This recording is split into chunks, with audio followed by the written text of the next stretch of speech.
This is a really easy acrylic painting tutorial that only uses 3 colors. If you love learning about art, hit that subscribe button and support this public school teacher's side hustle. I am using 3 tubes of Blick Studio Acrylic paint, and I will link all of my materials in my description box. I will be using phthalo green, which is a beautiful cool green, which is going to blend very well with my ultramarine blue. I'm going to start by painting the center of my flower using brush strokes that are very loose. There's no drawing involved with this painting, and think like starburst, think like fireworks, just kind of like brush strokes that go from the center out. I am using a very fancy paper plate for my palette, so you can use a regular palette, a paper plate, whatever you have access to at home. I like to clean my brush before mixing my next color, which is going to be a tint of green. A tint is a base color mixed with white. I don't have to be too careful to get green in the white because I'm only using 3 colors, so all the colors are going to mix together anyway. Following the same central brush strokes, I'm going to fan out and make a second layer of my loose flower. Before I go too far with this flower, I want to add more. You could certainly just focus on one central flower or an asymmetrical flower that goes off the edge, but I'm going to do multiple here, and I'm also going to do multiple colors. So I'm going to repeat those brush strokes, mix a little bit more white, and then I can mix and use the same color or tint, the lighter version of the green, on both flower shapes as I go. So you can see I'm just kind of dipping my brush, mixing it, and then painting rapid brush strokes on each of the flowers in a circular motion.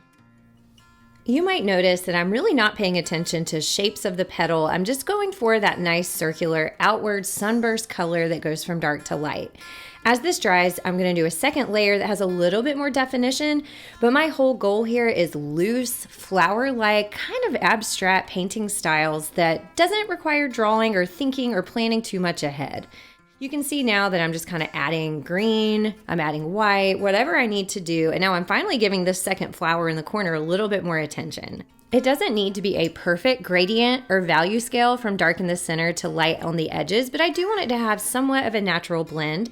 So I kind of just look back and forth, and if I have the right value on my paintbrush, I'll add that, or I'll mix a value that's darker, lighter, or medium to kind of give it, a little bit more of a controlled look.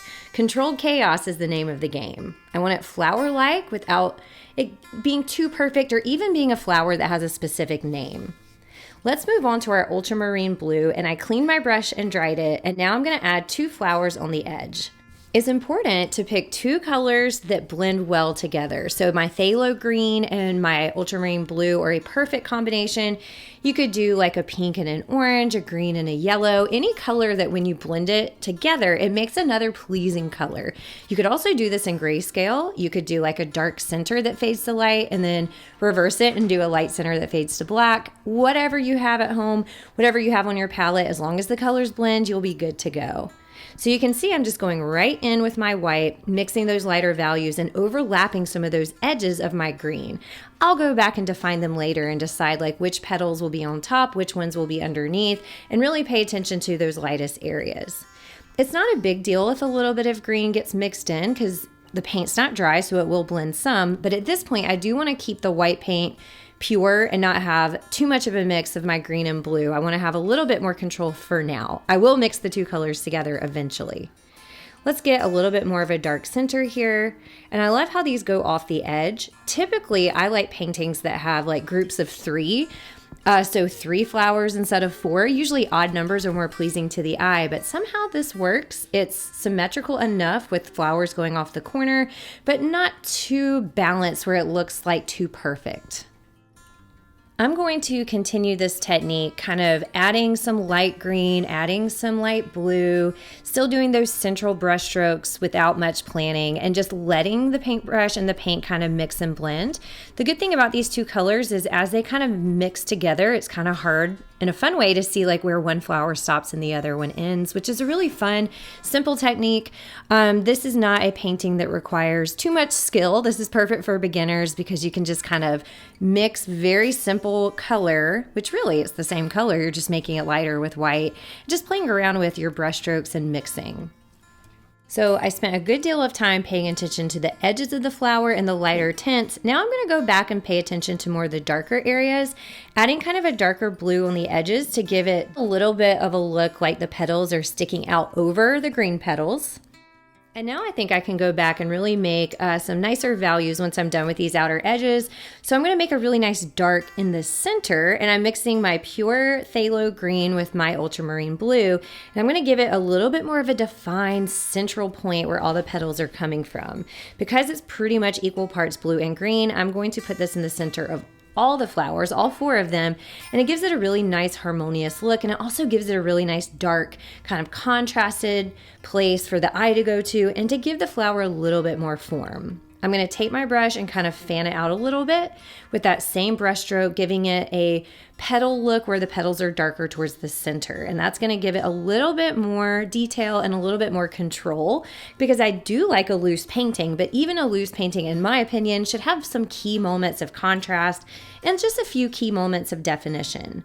So let's go to this blue flower too. And if it looks too dark, you can always go back, which you're going to see me do, and then go back and get those mid-tones, so those middle areas, so blue mixed with white, but not as much as the edges, to tie everything back together. Speaking of tying everything back together, I'm going to use a little bit more of that light green on my brush to fill in some of those gaps that kind of blend into the background randomly to give this flower a little bit more of a punctuated light area too. Let's speed things up here. So if it looks like I'm painting fast, I sped up the video twice the speed I actually painted it. And I'm just going to go back and forth between those light medium values, mixing blue, mixing green to give the flowers layers and layers of interest and also some definition with their petals. A good trick here is to let things dry and come back again. That's going to really allow you to push those lightest lights and those darkest darks, because you're applying wet paint on top of dry paint, and the wet paint from the first layer won't like absorb it and change it. So my final step is always walk away, let it dry, and come back to it with fresh eyes the next day or even just a few minutes later. And now I'm going back in, and you can see that those lightest lights really show up. So now what I'm focusing on is definition. I have a lot of background work. I did a ton of layering, as you saw, and now I'm doing just some final details where there's some petals that have just a little bit more control.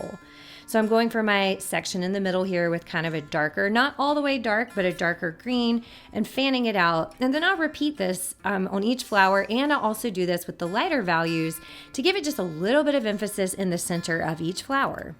And I feel like just this last layer over the dry paint just tightens things up just a little bit. You could skip this step if you prefer a messier, more organic look, but I really think even though it's just subtle work, I think it really does bring a little bit more contrast, and it just kind of tightens things up a little bit. Let's speed things up here again, double time as I work on this green flower, because the next step is doing the same thing with the blue. Mixing a little bit of blue, let's get that dark in the center there. I'm going to redefine the center of the flower, making sure that it has a nice fade to light, but also it has that nice central point. Going back in with the light blue to give definition to those lighter flowers and the end of those petals, and just paying attention to what's blue, what's green, what flower or which petal belongs to which flower, and just, giving a little bit more attention. How do you know when a painting is finished? I never know. I tend to overwork things. So whenever you feel you're done, my recommendation is to stop, look at it, walk away, and come back to it with fresh eyes. And the painting will either say, oh, I need more, or the painting will be done and you'll know it when you see it. I have some nice light areas on the edges, and so I think I need to go back and mix that blue-green one more time to get a nice central focus, because acrylic paint does get opaque the more you layer it. So layering it like a third or fourth time for me makes me feel like it's really nice and opaque. And also, I love this paint. It has such a nice texture. I'm painting on watercolor paper, which I linked in my description box. You could do this on a canvas, you could do this in a water-based media or acrylic paint media sketchbook, whatever you have that works. Just make sure it's thick enough paper that it can hold the weight of the acrylic paint.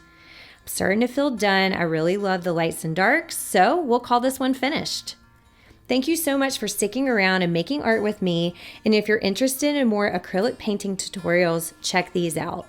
Find me on Instagram at thatartteacher_Machado to see what my students are up to in my classroom, and my website, thatartteacher.com, has full-length lesson plans, student examples, all for free.